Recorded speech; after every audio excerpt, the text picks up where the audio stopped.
Well, Justin Pearson was not expelled last night. He was right in the center of the floor, and he joins us here now. Justin, what was it like last night? It was one of the most electrifying experiences that I have ever had. I am so grateful, humbled to represent District 86, Memphis and Shelby County, and Vice President Harris in this amazing ticket, but with thousands of people who all believe in justice, opportunity, believe that our country can be better, who believe that we can do more. It means so much that I was able to be a part of that. Tennessee, how do you cast your vote? Mr. Secretary, the great state of Tennessee, birthplace of rock and roll. And you saw it all there. You know, Justin, so you're the first state, you know, to cast your ballots. Yeah. And to lead all the delegates and pledge them all over to Kamala Harris. Why that switch over? Was it a difficult decision at all? What was your feeling about Joe Biden? Let's just be honest here. I mean, I love and appreciate Joe Biden. President Biden invited us to the White House. We had the chance to be with him. We had the chance to talk with him on Zoom the day after we were expelled. And I believe that his leadership to this country deserves all of our praise and gratitude. And I believe that this moment in American history, he met by ensuring that we all would understand that Vice President Harris is the leader that we need in this moment in time.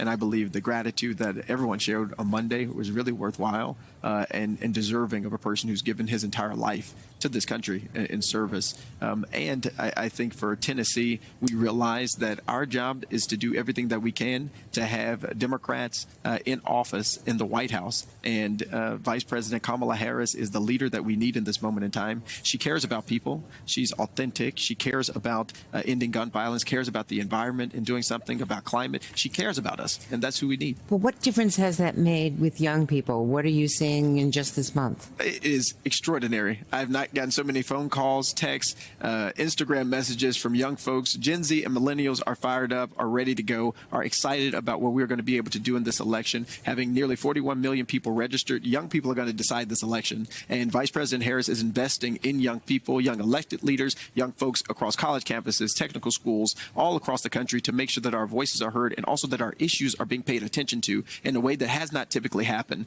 in national elections. Michelle Obama, such an unusual speaker. Let me play a little bit of that and what that said to you and your generation. She understands that most of us will never be afforded the grace of failing forward. We will never benefit from the affirmative action of generational wealth.